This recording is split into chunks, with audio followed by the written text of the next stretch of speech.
और चलिए एक बार फिर शुरू करते हैं बड़ी खबर का। जम्मू कश्मीर में ऑपरेशन सुबह से चल रहा है और आतंक पर बड़ा एक्शन हुआ है। बारामूला में सेना ने 2 आतंकियों को मार गिराया। उरी के हथलंगा में यह मुठभेड़ हुई और सेना और आतंकियों की मुठभेड़ में 2 आतंकियों को मार गिराया गया। कल देर रात सूचना मिली थी आतंकियों के यहां पर होने की, तब से ही ऑपरेशन चल रहा था। आज सुबह एक आतंकी को मारा गया था और उसके बाद दोपहर में एक और आतंकी को ढेर कर दिया गया है।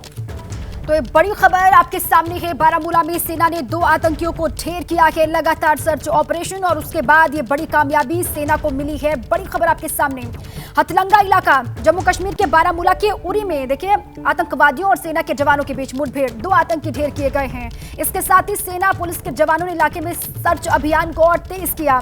जम्मू कश्मीर पुलिस ने इसके बारे में जानकारी भी साझा की है, किस तरीके से वहां पर लगातार पूरे इलाके को घेरा जा रहा है और आतंकियों का सफाया हो रहा है। इसके बारे में लगातार जानकारी साझा की जा रही है। उरी के हथलंगा में मुठभेड़, सेना आतंकियों में हुई मुठभेड़ में 2 आतंकी ढेर किए गए हैं। अभी भी सर्च ऑपरेशन वहां पर चल रहा है, ये जानकारी सामने निकल करके आ रही है। बारामूला के उरी के हथलंगा में ये कामयाबी मिली है सुरक्षा बलों को। 2 आतंकी ढेर किए गए हैं जो यहां पर छिपे हुए थे, उनको ढेर किया गया, उनको यहां पर मार गिराया गया है। ये बड़ी खबर इस वक्त।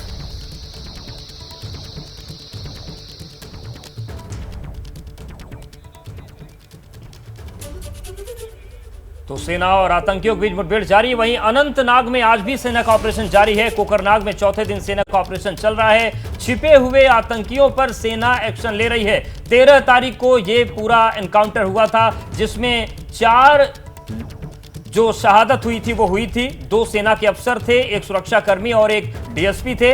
अनंतनाग एनकाउंटर में 4 जवान शहीद हुए थे और आज चौथे दिन भी सर्च ऑपरेशन जारी है। पीर पंजाल के जो जंगल है वहां पर ऑपरेशन चलाया जा रहा है। देखिए बारामूला में 2 आतंकियों को ढेर किया गया। वहीं अनंतनाग से खबर यह कि चौथा दिन, लेकिन सर्च ऑपरेशन अब भी सेना का वहां पर जारी है। सुरक्षा बलों का ऑपरेशन चौथे दिन भी लगातार जारी कोकरनाग में। और देखिए आतंकियों की हर हरकत पर आसमान से भी नजर रखी जा रही है, ड्रोन से भी लगातार निगरानी वहां पर हो रही है। अनंतनाग का पहाड़ी इलाका, जंगलों में छिपे आतंकी जिनको ढूंढने के लिए हेलीकॉप्टर और ड्रोन कैमरे की भी वहां पर मदद ली जा रही है। सर्च ऑपरेशन का चौथा दिन, आतंकी छिपे हुए और अब जानकारी यह है कि वहां पर लगातार सर्च ऑपरेशन चल रहा है। देखिए हमारे 2 साथी हमारे साथ जुड़े हुए हैं, संवाददाता आसिफ कुरैशी जो बारामूला में एनकाउंटर के बारे में विस्तार से आपको जानकारी देंगे और मनोज्ञा लोईवाल हमारे साथ बनी हुई है अनंतनाग से, वो आपको हर एक जानकारी इस ऑपरेशन से जुड़ी हुई देंगी। सबसे पहले आसिफ का ही रुख कर लेते हैं। आसिफ, बारामूला में क्या अपडेट है पहले तो ये बताइए, क्योंकि 2 आतंकियों को ढेर किया गया, ये जानकारी सेना की तरफ से दी गई, जम्मू कश्मीर पुलिस ने भी दी। अभी क्या अपडेट है, क्या डिटेल्स है, किस तरीके से ऑपरेशन आगे बढ़ रहा है? देखिए बारामूला का जो ऑपरेशन है वो अब समाप्त हो गया है। तलाशी अभियान जो चलाया जा रहा था वो भी अब उसको कॉल ऑफ कर दिया गया है और जो 2 शव है उनके फोटोग्राफ्स भी सुरक्षा बलों की तरफ से जारी कर दिए गए हैं कि किस तरीके से जंगल के रास्ते घने घास के बीच से ये घुसपैठ करने की कोशिश की गई थी। और जब सुरक्षा बलों को ये जानकारी मिली थी तो उसके बाद ऑपरेशन चलाया गया और दोनों को ही मार गिराया गया। लेकिन अभी तक ये साफ नहीं है कि क्या ये दोनों किसी मिलिटेंट संगठन से जुड़े थे या फिर जो नार्को टेरर वाली बात आती है, जो हथियारों के साथ साथ नशे की तस्करी करते हैं तस्कर, क्या कहीं ये वो लोग तो नहीं है जो सरहद पार करके इस पार आ रहे थे? क्योंकि जो उनसे बरामद सामान है उसका भी एनालिसिस किया जा रहा है और साथ साथ इलाके की में तलाशी अभियान इसलिए चलाया जा रहा है कि कहीं ऐसा ना हो कि ड्रोन की मदद से इस इलाके में कुछ नशीले पदार्थ या हथियार गिराए गए हो, इसीलिए तलाशी अभियान चल रहा है। आसिफ, और आए दिन इस तरीके की तस्वीरें सामने आती भी हैं कि किस तरीके से कभी ड्रोन के जरिए मादक पदार्थ या फिर हथियारों को भेजने की कोशिश की जाती है। मनोज्ञा आपके पास आ रहे हैं। अनंतनाग में ऑपरेशन चल रहा है, आज चौथा दिन है, सर्च ऑपरेशन जारी है, लेकिन भौगोलिक परिस्थितियां बड़ी चुनौती वहां बनती हैं। फिलहाल ऑपरेशन की क्या स्थिति है? देखिए मैं जहाँ खड़ी हूँ इसके ठीक पीछे करीब थोड़ी दूर पर जहाँ पर पहाड़ों पर ये लगातार ऑपरेशन चल रहा है, उसमें 2 बातें सबसे महत्वपूर्ण आती हैं। पहला ये कि इस समय मैं आपको जो पहाड़ दिखा रही हूँ ये पीर पंजाल रेंज के पहाड़ हैं और इन्हीं पर जो चोटी है, चोटी में प्लाटोज होते हैं जिस पर हाइडआउट्स हैं। सेना का दावा है कि 50% से ज़्यादा हाइडआउट्स निस्त नाबूद कर दिए गए हैं इन पहाड़ों पर, जिसकी वजह से बहुत ज़्यादा इंजरीज आतंकवादियों को, यानी कि उनका खात्मे की तैयारी हो चुकी है। अब दूसरी बात, क्योंकि हमें ज्यादा सजग रहना है, ये ध्यान रखना है कि हमारी तरफ से कोई और ज्यादा फोर्सेस को किसी भी तरह का नुकसान ना हो, ये ध्यान में रखते हुए धीरे धीरे छोटे छोटे कदम लेकिन बड़े इम्पैक्ट वाले कदम अभी उठाए जा रहे हैं। पिछले 2 दिन में हमने लगातार ड्रोन का इस्तेमाल देखा, आईईडी ब्लास्ट जो अभी सुबह से लगातार हो रहे हैं। पिछले 24 घंटे में रिटेलिएटरी फायर, यानी कल रात से, 24 घंटे से नहीं, कल रात से लेकर अभी तक रिटेलिएटरी फायर कम हुआ है, जिसका मतलब है कि या तो आतंकी ढेर हो चुके हैं या फिर इंजर्ड हो चुके हैं। लेकिन ये जो हाइड आउट्स होते हैं, आपको उसके बारे में बताएं। ऐसा नहीं है कि वो जंगल में सिर्फ पेड़ के नीचे होते हैं, वो दरअसल चट्टानों के अंदर बहुत ही सुरक्षित स्थान होता है जो प्रोटेक्टिव रहता है, जिसकी वजह से उसे हाइड आउट कहा जाता है, जहां पर आप किसी भी मौसम में रह सकते हैं, सर्वाइव कर सकते हैं। और इन पहाड़ों तक का रास्ता आसान नहीं होता है। यहाँ पर जब भी आप कोई भी ऊपर चढ़ेगा, वो ऊपर वाले की व्यक्ति की निगरानी में रहेगा, और अगर आप आसमान से कोई हमला कर रहे हैं तो भी आप खुले आसमान में सामने उस टेररिस्ट की व्यू में है। आज के लिए महत्वपूर्ण यह है कि पहला तो हाइडआउट्स को 50% से ज्यादा नुकसान पहुंचाया जा चुका है, खत्म किया जा चुका है, और अब ये संख्या बढ़ती चली जा रही है हर घंटे के साथ। इसके अपडेट्स लगातार आते रहेंगे। दूसरा, आर्मी और जम्मू कश्मीर पुलिस दोनों लगातार इस ऑपरेशन पर हैं, ये ध्यान में रखते हुए कि अगले कुछ घंटों में और बड़ी सफलता सामने आ सकती है। और मनोज्ञा, एक सवाल ये कि आज भी पूरे दिन सर्च ऑपरेशन वहां पर चलेगा जब तक कामयाबी नहीं मिलती है, जब तक छिपे हुए आतंकियों को उनका खात्मा नहीं किया जाता है, तब तक आज भी कंटिन्यू ये पूरा सर्च ऑपरेशन चलेगा। उसके बाद अगर आज कंप्लीट नहीं होता है, आज कामयाबी अगर किन्हीं कारणों से नहीं मिलती है, तो कल भी ये ऑपरेशन चलेगा इसी तरीके से कंटिन्यू। देखिए, कामयाबी बहुत ज़्यादा मिल चुकी है। कई ऐसी बातें होती हैं जो स्ट्रेटेजिक तौर पर हम खुद आपको स्क्रीन पर नहीं बता सकते हैं, और आर्मी भी शेयर करने में थोड़ी सी गुरेज रखती है, क्योंकि उन्हें पता है कि जब तक पूरी तरह से सफलता ना हासिल हो जाए, तब तक आंकड़े और पूरे दावे एक साथ सामने नहीं रखे जाएंगे। लेकिन ये बात सच है कि बहुत बड़ी सफलताएं हासिल हो चुकी हैं। ये जानकारी मिल रही है कि इस समय एक के बाद एक जिस तरह से फायरिंग हुई है, उस तरह से हाइडआउट्स पर नुकसान हुआ है, और आईईडी ब्लास्ट लगातार किए जा रहे हैं। अब तक सिर्फ पहाड़ की चोटी पर यह काम हो रहा था, लेकिन अब पहाड़ के बीच में, जैसे आपको ये जंगल में दिखा रही हूँ, तो अगर पहाड़ की चोटी पर यह नुकसान हुआ है, 600 मीटर से 700 मीटर की ऊंचाई है इन सबकी, तो अब नीचे की तरफ भी ब्लास्ट किए जा रहे हैं। ये ध्यान में रखते हुए कि यदि कोई भागा भी है तो उसके भागने की जगहों पर और रास्ते में जब ब्लास्ट किए जाएंगे तो उसमें जो क्षति होगी, या फिर बाकी सारे हाइडआउट्स, कोई भी व्यक्ति इस पहाड़ से या तो दूसरे पहाड़ पर ही जा सकता है, या नीचे आ सकता है, या फिर सिर्फ ऊपर जा सकता है। बिल्कुल। आसिफ, जिस तरीके से ऑपरेशन चल रहा है, हालांकि बारामूला का जो ऑपरेशन है वो पूरा हो गया है, लेकिन चाहे हम अनंतनाग की बात करें, चाहे हम बारामूला की बात करें, जिस तरीके से घुसपैठ की कोशिशें की गई हैं, ये इन दिनों में घटनाएं बहुत तेजी से बढ़ी हैं क्या? क्योंकि आंकड़े बताते हैं कि जो पहले की बात करें, 2021 की बात करें, 20 की बात करें, आतंकी घटनाओं में लगातार कमी आ रही थी 2018 के बाद। देखिए, बारामूला और अनंतनाग ऑपरेशन दोनों ही अलग अलग ऑपरेशन हैं, अलग अलग तरीके के ऑपरेशन हैं, अलग अलग जो इनकी स्थिति है ये अलग है। बिल्कुल, जो बारामूला वाला ऑपरेशन है, यहाँ पे घुसपैठ की कोशिश हो रही थी, सरहद की बाड़ पार करके कुछ घुसपैठिए अंदर आए थे जो खुले में थे, और उनको निशाना बनाना सुरक्षा बलों के लिए काफ़ी आसान था। उन पर थर्मल इमेजिंग से नज़र रखी जाती थी, इंफ्रारेड कैमरा से नज़र रखी जा रही है, नाइट विजन गॉगल्स का इस्तेमाल होता है, और उनको निशाना बनाया जा सकता था। लेकिन अनंतनाग की जो घटना है, यहाँ पे एक बंकर जो था, जो एक हाइड आउट था, वो जमीन के नीचे पहाड़ी के ढलान पे और एक ऐसी जगह पे बनाया गया था जहां से आवाजाही की कोई भी गुंजाइश नहीं है। पैदल चलने तक का रास्ता बड़ी मुश्किल से यहाँ पे मिलता था, और यहाँ पे जो हाइड आउट बना था उसको टारगेट करने में, उसको नष्ट करने में सुरक्षा बलों को काफी मेहनत करनी पड़ी। ऑपरेशन बहुत अलग है आसिफ, आप ये बता रहे हैं, लेकिन दोनों की जगहों पर सुरक्षा बलों ने मोर्चा संभाला हुआ है। शुक्रिया आपका आसिफ पूरी जानकारी के लिए, और मनोज्ञा आपका भी पूरी जानकारी के लिए। आप नजर बनाए रखें। देखिए, एक तरफ आतंकियों के खिलाफ ऑपरेशन चल रहा है, तो दूसरी ओर देखिए एक देश की राजनीति भी गर्म है इसी मसले को लेकर। आर्मी के चीफ को सड़क का गुंडा कहती है कांग्रेस, और आतंकवादी के मन को पढ़ने के लिए प्रयास करना चाहिए, इस बयान की हम निंदा करते हैं। जो जम्मू कश्मीर में हुआ वो बहुत दुखद है। मेजर आशीष की मां क्या कह रही है ये सुना जाए।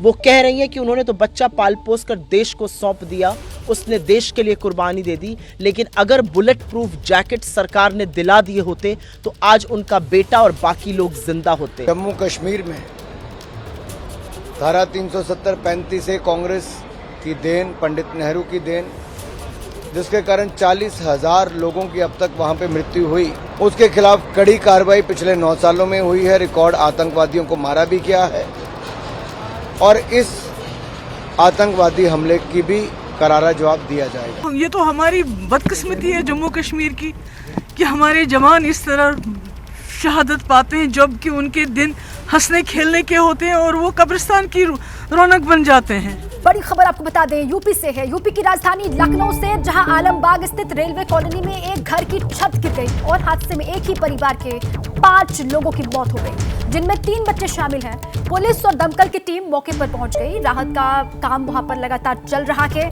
लखनऊ के आलमबाग में रेलवे कॉलोनी में घर की छत गिरी और इस हादसे में देखिए 3 बच्चों समेत एक ही परिवार के 5 लोगों की जान चली गई है। तो बेहद दर्दनाक हादसा हुआ है। रेलवे कॉलोनी की छत गिर गई और पुलिस और दमकल की टीम तो मौके पर पहुंच गई, लेकिन सवाल कई है। एक घर की छत गिरी, 5 लोग और वो भी एक ही परिवार के हैं, जिनमें से 3 बच्चे हैं। राहत बचाव का जारी है। एनडीआरएफ और एसडीआरएफ की टीम मौके पर पहुंची है और जो शुरुआती जानकारी आ रही है, रेलवे का कहना है कि ये एक जर्जर इमारत थी जिसको उपयोग में नहीं लाना था। लेकिन सवाल ये भी है कि अगर ये इतनी जर्जर इमारत थी तो इन लोगों को हटाया क्यों नहीं गया। तो ये हम तस्वीरें आपको दिखा रहे हैं जो आलमबाग की रेलवे कॉलोनी में बड़ा हादसा हुआ है और घर की छत गिरी और उस छत के नीचे पूरा का पूरा परिवार खत्म हो गया। 5 लोगों की जान चली गई, जिनमें से 3 बच्चे शामिल हैं। राहत और बचाव का काम चल रहा है। मौके पर रेस्क्यू ऑपरेशन के लिए फौरन टीमें पहुंच गई थी।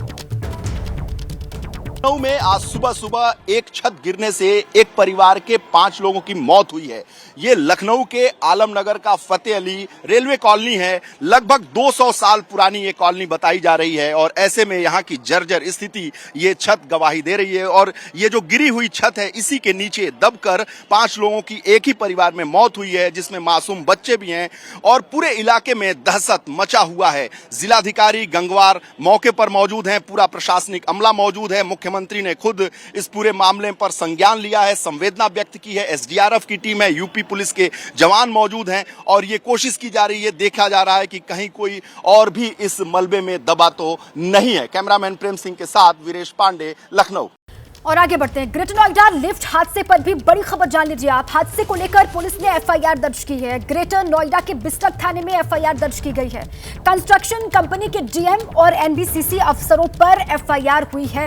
गिरधारी लाल कंस्ट्रक्शन के जीएम जिन पर एफआईआर, और एफआईआर में एनबीसीसी के अफसरों के भी नाम हैं, ये कहा जा रहा है। तो ग्रेटर नोएडा में जिस तरीके से हादसा हुआ था लिफ्ट का, उसमें मौत के आंकड़े बढ़े और इसके बाद हादसे को लेकर बड़ी खबर यह है कि इस पर कार्रवाई शुरू हो गई है। एफआईआर में एनबीसीसी के अफसरों का भी नाम है। सितंबर का महीना चल रहा है, लेकिन देश के अलग अलग इलाकों में अब भी बाढ़ और बारिश की परेशानी बरकरार है। मध्य प्रदेश में सबसे ज्यादा मुसीबत है। हम आपको अलग अलग इलाकों की तस्वीर दिखाते हैं। देखिए, एमपी के अलग अलग हिस्सों की तस्वीर आपको हम दिखाने जा रही है। देखिए आप मेरे आसपास इंदौर की तस्वीर है, बुरहानपुर की तस्वीर आपको दिखा रहे हैं, खरगोन की तस्वीर आप देख रहे हैं, उज्जैन की तस्वीर आपके सामने है, रायसेन की तस्वीर है और देवास की तस्वीर है। अलग अलग हिस्से, लेकिन स्थिति एक जैसी हर एक हिस्से में आप देख रहे हैं। पानी से सड़कें लबालब भरी हुई हैं और मानसून ये जाते जाते किस तरीके से एमपी के अलग अलग हिस्सों में सितम ढा रही है, उसी की ये 6 तस्वीरें इस वक्त आपके टेलीविजन स्क्रीन पर है। नदी नाले सब उफान पर, लोगों के घरों में पानी घुस गया है और लोग अपने स्तर पर भी घरों से बाहर पानी निकाल रहे हैं। सड़कों पर पानी ही पानी आपको दिखाई दे रहा है। दुकान, मकान, घर, मंदिर सब पानी से लबालब भरे हुए दिखाई दे रहे हैं। हालांकि अलग अलग राज्य बाढ़ और बारिश की वजह से परेशान है, लेकिन सबसे ज्यादा ये मॉनसून जाते जाते एमपी में सितम ढा रही है। तो मध्य प्रदेश में बारिश से मुश्किलें बढ़ गई हैं। कई जिलों में बारिश से हालात बिगड़ गए हैं। मध्य प्रदेश के देवास में उफान पर है नदी नाले, तो देवास में भी हालात बिगड़ रहे हैं और जितने भी नदी नाले हैं उफान पर। आप देखिए किस तरीके से ये मंदिर अब डूबने वाला है, क्योंकि केवल जो गुंबद है इसका वही बचा हुआ है, बाकी पूरा का पूरा जो मंदिर है वो सैलाब की आगोश में आ गया है। तो मध्य प्रदेश के देवास में धार्मिक स्थलों में पानी घुस गया है, क्योंकि ये नदी के किनारे अमूमन होते हैं। मध्य प्रदेश में बारिश से मुसीबत बढ़ गई है और एमपी में क्या हालात हैं उसकी गवाही देवास की ये तस्वीर दे रही है, जहां पर यह मंदिर अब किसी भी वक्त डूब सकता है अगर जल स्तर में थोड़ी सी बढ़ोतरी हुई। वहीं आप देखिए एक मस्जिद भी है, ये भी अच्छा खासा इसका हिस्सा डूब चुका है। तो दो तस्वीरें आपके सामने हैं, एक तरफ मंदिर है, दूसरी तरफ मस्जिद है और दोनों ही तरफ जल का सैलाब दिख रहा है और किस तरीके से जल स्तर लगातार और तेजी से बढ़ रहा है ये तस्वीरें आपको बता रही हैं। और सितंबर में बारिश का जो सितम है ये सबसे ज्यादा मध्य प्रदेश को दर्द दे रहा है। दो तस्वीर आपके सामने है, मंदिर में पानी घुसा, मंदिर आधे से ज्यादा पानी में डूब चुका है और दूसरी तस्वीर इस वक्त आपके टेलीविजन स्क्रीन पर मस्जिद की है। मस्जिद भी पानी में आधे से ज्यादा डूबता हुआ आपको दिखाई दे रहा है। दो तस्वीरें जहां पर आप अंदाजा ये लगा सकते हैं दोनों ही तस्वीरों को देख करके किस तरीके से देवास में लगातार बारिश और बारिश के बाद जो नदियां वो उफान पर हैं और उसका असर ये हो रहा है कि घर मकान और इसके साथ साथ जो मंदिर और मस्जिद हैं वो भी पानी में डूबते हुए दिखाई दे रहे हैं। और इससे अंदाज़ा आप लगाइए कि आम जनजीवन किस तरीके से प्रभावित यहाँ पर हो रहा होगा। सितंबर का ये महीना मॉनसून का ये आखिरी वक्त है और जाते जाते मॉनसून सबसे ज़्यादा परेशान कर रहा है मध्य प्रदेश को। दो तस्वीरें आपको इस वक्त हम दिखा रहे हैं, मंदिर में पानी घुसा हुआ है, मंदिर के चारों ओर सिर्फ पानी पानी आपको दिखाई दे रहा है, मस्जिद और मस्जिद के भी चारों ओर सिर्फ और सिर्फ आपको पानी दिखाई दे रहा है। जो इसके आसपास लोग रहते होंगे सबसे ज़्यादा समझिए परेशानी उनके लिए इस वक्त है। अब प्रशासन की नज़र भी वहाँ पर है, लोगों से भी बार बार प्रशासन की तरफ से ये अपील की जा रही है कि अपने स्तर पर सावधानियाँ बरतें और इसके आसपास के लोगों को अलर्ट मोड पर रहने के लिए कहा गया है। दो तस्वीर आपको दिखा रहे हैं और अब आपको मध्य प्रदेश के बुरहानपुर की तस्वीर हम दिखाने जा रहे हैं, जहां लगातार बारिश और बैतूल के बांध से पानी छोड़े जाने की वजह से ताप्ती नदी खतरे के निशान से ऊपर बह रही है कहा जा रहा है। नदी के पास के इलाके पीपल घाट है, राजघाट, सतियार घाट पानी में डूब गए हैं और निचले इलाके में जो लोग रह रहे हैं उनके घरों में भी पानी दाखिल हो चुका है, घुस चुका है। प्रशासन की टीम राहत और बचाव के काम में वहां पर युद्ध स्तर पर जुटी हुई है, ये कहा जा रहा है। तो देखिए तस्वीर आपको दिखा रहे हैं मध्य प्रदेश के बुरहानपुर की, जहां पर मुश्किलें बहुत ज्यादा बढ़ चुकी हैं।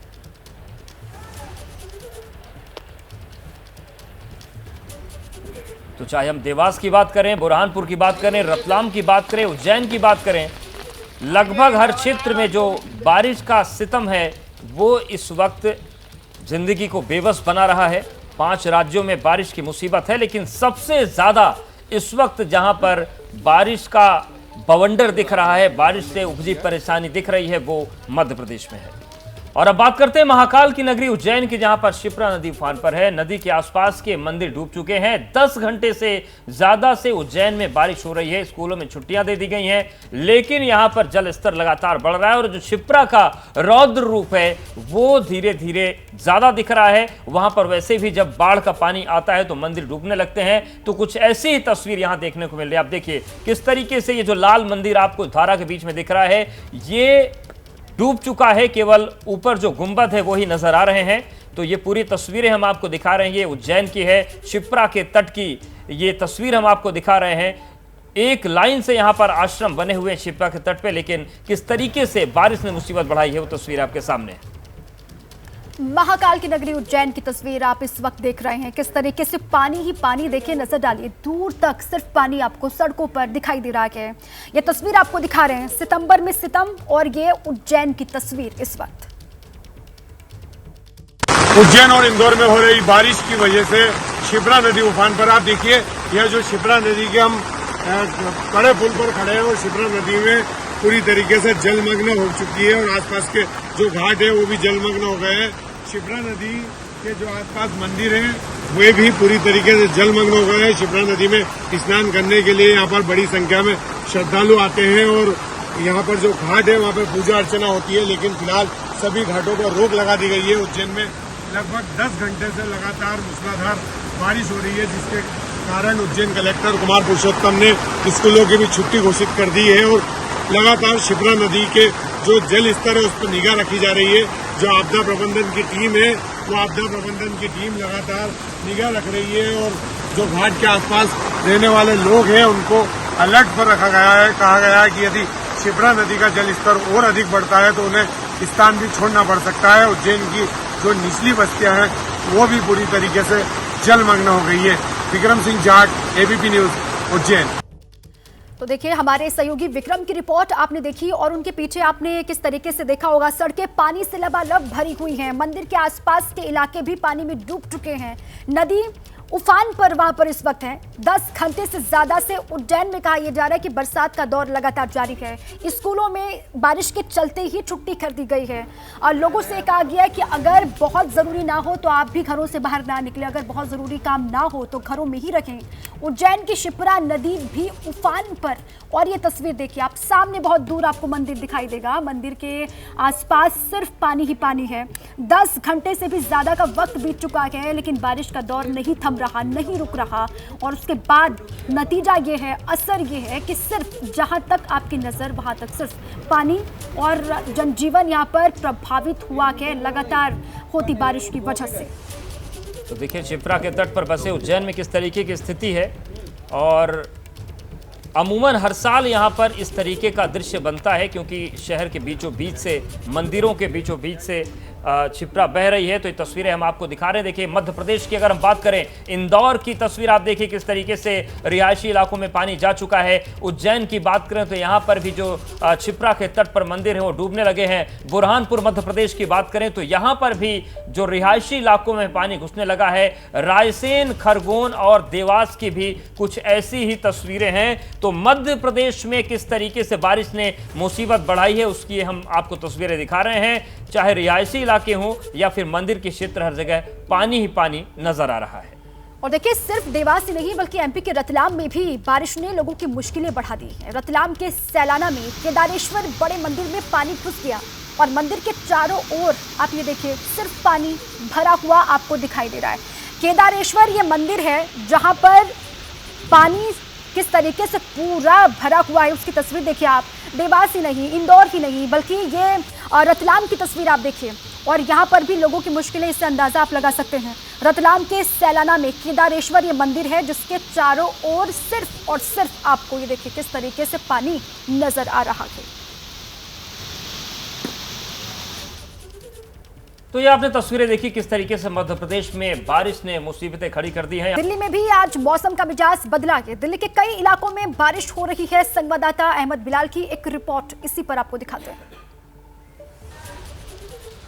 दिल्ली में मानसून की विदाई से पहले बारिश ने मौसम को सुहाना बना दिया है। दिल्ली में इस वक्त जो है वो झमाझम बारिश हो रही है। हम आपको तस्वीरें जो हैं वो कश्मीरी गेट इलाके से दिखा रहे हैं। मौसम विभाग ने आज पहले ही अंदेशा जता दिया था कि आज दिल्ली में बारिश जो है वो देखने को मिल सकती है और ठीक जो है अब तकरीबन 15 मिनट से जो दिल्ली में बारिश है, बारिश की जो फुहारें हैं वो देखने को मिल रही है। आपको बता दें कि मौसम विभाग के मुताबिक आज का जो न्यूनतम तापमान है वो 26.9 डिग्री सेल्सियस, तो अधिकतम तापमान जो है वो 35 डिग्री सेल्सियस के आसपास जो है वो रहने का अनुमान जो है वो मौसम विभाग की तरफ से जताया गया है। और ये इसी बारिश का जो दौर है वो आने वाले 18 सितंबर तक जो है वो इसी तरीके से जारी रहेगा, जहाँ दिल्ली के अलग अलग इलाकों में हल्की से मध्यम श्रेणी की वर्षा जो है वो देखने को मिल सकती है। इसके अलावा अगले 19 और 20 सितंबर की बात करें तो उस वक्त जो है मौसम जो है वो ड्राई रहने वाला है। तो आपको जो है वो पिछले कुछ दिनों से दिल्ली वासियों को जो उमस भरी